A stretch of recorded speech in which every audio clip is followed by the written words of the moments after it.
The Timekettle Fluentalk T1 is a pocket-sized translator with a wealth of useful features beyond the basic click to translate.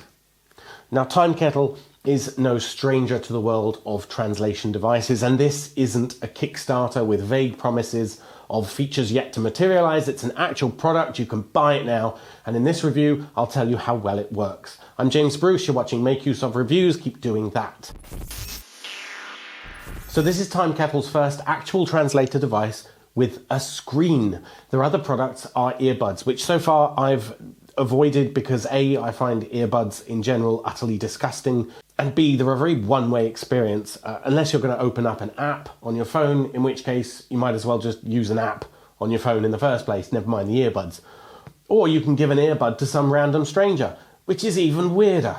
So the Fluentalk T1 is a small Android-based device which ships with a 2-year worldwide data plan included. And the standout feature is the ability to translate offline between 8 different languages or online between 40 languages and 93 dialects. So in this review, I'll be focusing on its use for English, Japanese and Chinese because those are the languages I'm most familiar with or motivated by. I can't speak to its performance when it comes to things like Spanish or Russian. My wife is Chinese, so we've been testing that out extensively between us, as well as seeing how it does with offline mode, over a remote chat connection, and listening to live broadcasts. So keep watching to see that in action. First up is one click, and that's accessible from the home screen here. And probably the easiest way to use the T1 is the one-click translation. So nothing complex there. You pick a language pair, it's English to Chinese by default, and then press the button closest to you, the red button to translate from your language to the other one, and then press the blue button closest to your partner to translate back. 你好，先生，欢迎下榻小青岛饭店。Hello, sir. Welcome to Little Conde Hotel. Hello, my name's Bruce. I have a room booked for 2 weeks. 好的。你好，我叫布鲁斯，我预订了2周的房间。好的，请等一下。Okay, wait a minute. Can I have a full English? 现在，我可以有一个完整的英语吗？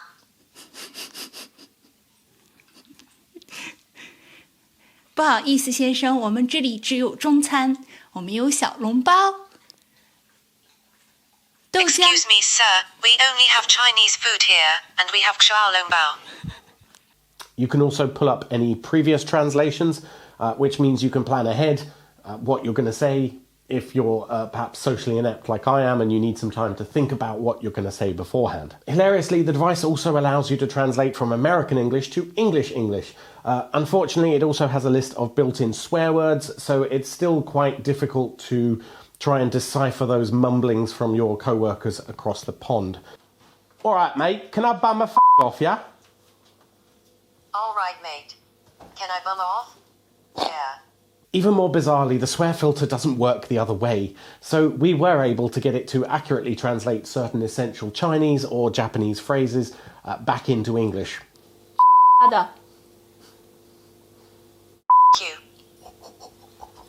This also works in offline mode, but you need to download the offline pack beforehand, and it only works with certain specific language pairs, namely English to and from Chinese, Japanese, Korean, French, Spanish, Russian and German, and then Chinese to and from all of those too. However, you can't pair, say, Spanish with Russian offline. The base language has to be either English or Chinese. Similar to one click, there's also a separate mode called Ask for Directions, which allows you to pre-record a set of phrases, then select which one to use, and that'll come up as easy access as soon as you press the button. So 那里有点好笑。 as soon as you press that, it comes up with your specified phrase.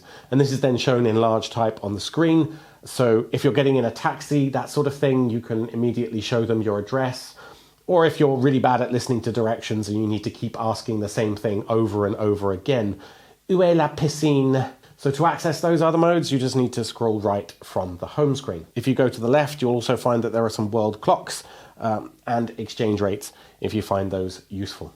So another cool mode is Spectator mode, which is great for listening to live broadcasts or lectures, speeches, that kind of thing. It's a continuous mode that will focus listening on one language only and then output the text to the screen for you silently so you don't disturb whatever's going on. It's live subtitling, basically.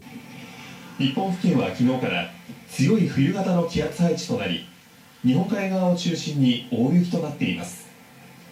昨夜は岡山県で短時間の大雪に対して警戒を呼びかける顕著な大雪に関する情報が発表されるなど、西日本で記録的な大雪が降りました。普段雪の降らない地域でも雪が積もり、京都で14センチ、神戸で3センチ、長崎で5センチ。In this spectator or listen mode, you also get a history of what was said because it's recording everything you do, so you can scroll back to view both what it heard in the native language and its translation. Now, I also tried out this mode when my wife was chatting in Chinese over the WeChat app with her parents back in China. 我也没哪吃，我就吃了一个虾，吃了一个虾，吃了几个饺子，吃了几块那3块双花蛋，再吃了几块鱼，几口鱼，再吃几个节柳棍儿。节柳棍儿？我节柳棍儿现在当时很高的菜了是。节柳棍儿得很贵吧？可是很贵，那一盘要100来块钱嘛。And while it picked up roughly what she was saying on this end, at least the gist of it, remember this would be very conversational, the microphone struggled with what her dad was saying, and we had to really turn up the volume on both the iPhone and then place the Fluentalk right next to the speaker output to get it to pick up anything. And it sort of worked, but obviously that's not really what this is designed for. Lastly, and perhaps most usefully for traveling, I think, is the two-way chat translation function. 最後に、おそらく旅行に最も役立つのは双方向だと思います。So in this mode, it will sit between speakers, facing you as it normally would, and then the language pair opposite you. So then it uses the closest microphone for your language and the furthest microphone for their language. And it'll constantly listen and infer which language is which from whichever microphone is loudest. Then it'll attempt to translate everything, as well as reading back the translation on both sides. However, you can disable that, so it's text only if you want, but that would be a bit annoying to have to keep looking down at it. And you can also tweak the amount of time it'll allow for pauses before translating to allow for much longer, more natural speech. So let's give that a quick go. それでは早速やってみましょう。Of course, this isn't going to enable you to chat completely in real time or naturally because you'll still have to wait for a response and you'll need to try not to talk over each other, which is not very conversational.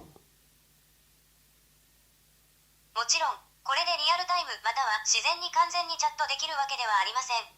応答を待つ必要があり、お互いに話し合わないようにする必要があるため、あまり会話的ではありません。That was actually perfect. それは実際には完璧でした。Okay. Now, it's worth noting that there's no history for this conversational mode, so you can't scroll back to find something that was said in your conversation. I think this is more suited to a quiet setting, with a new friend, perhaps someone who understands that you need to talk slowly and accurately, rather than trying to communicate with a shop assistant or hotel staff who might not understand that sort of technology. So to delve into the language capabilities a bit, I wanted to try some Japanese, both formal and much more informal. When I learnt Japanese, it was mostly from arguing with my girlfriend at the time or trying to talk to my students when I was living in Kyoto. So normally I speak Japanese with what's called a Kansai or Kyoto dialect, rather than standard Japanese that you might learn in a language school. So let's try it briefly. For example, this is going to be quite difficult for me, but in standard Japanese, I might say, 私は日本語を喋れますけど、漢字を書けませんです。I can speak Japanese, but I can't express my feelings. Not that kind of kanji. So that's a very simple sentence, very rigid, and kind of sounds like a foreigner trying to speak Japanese from a textbook. If I make that more informal by cutting out the subject, dropping the polite form of the verb, and changing it into a Kansai-style negative verb formation, it actually still does surprisingly well. So the exact same sentence. 日本語を喋れるけど、漢字を書けへんで。I speak Japanese, but I can't write kanji. Okay, that's good. So I also got my wife to try this out with a Qingdao dialect, which is something I really struggle with because you go out and learn some basic textbook Chinese, then I listen to her parents, and it's like, nope, didn't catch a word of that. 今天晚上吃点什么？炒个花蛤，喝个啤酒。What's for dinner tonight? Fry a flower brother, drink a beer. Yeah. What's for dinner tonight? Find a clam and drink a beer. Clam? So this one went with flower brother, not clam. All right. 今天晚上吃点啥？炒个蛤蜊，喝点啤酒。You what? What's for dinner tonight? Fry a gala and drink some beer.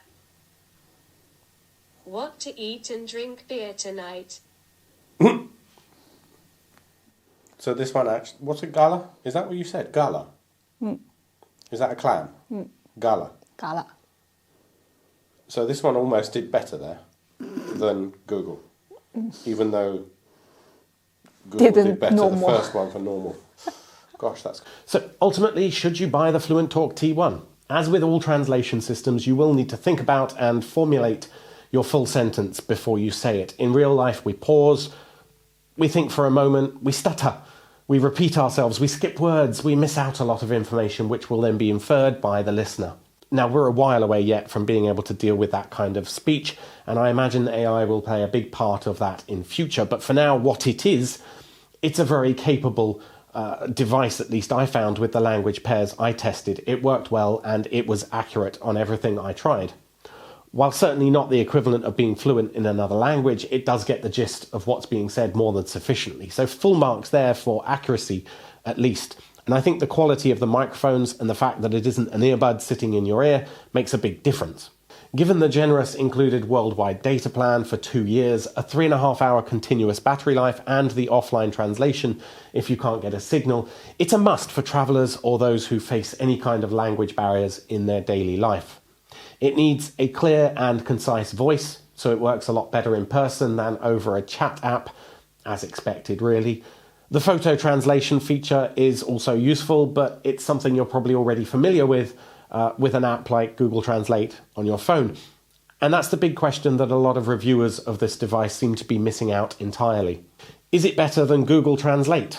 Not particularly, not from a features standpoint. I ran the same test sentences through Google Translate and it did just as good, if not better, for dialects. But the live conversation feature isn't nearly as good, I thought. That could depend on your smartphone hardware, though. Google Translate, then, is a free app for your smartphone that you already have in your pocket, and it too works in offline mode once you've downloaded the language pairs. The Fluentalk T1 has the benefit of being a dedicated translation device with some key distinguishing features like easy access to pre-recorded translations, but ultimately it's not much better than Google Translate, and if you already have a worldwide data plan or offline packs downloaded, that would work just as well, really. That said, I don't think that smartphones mean that this is superfluous.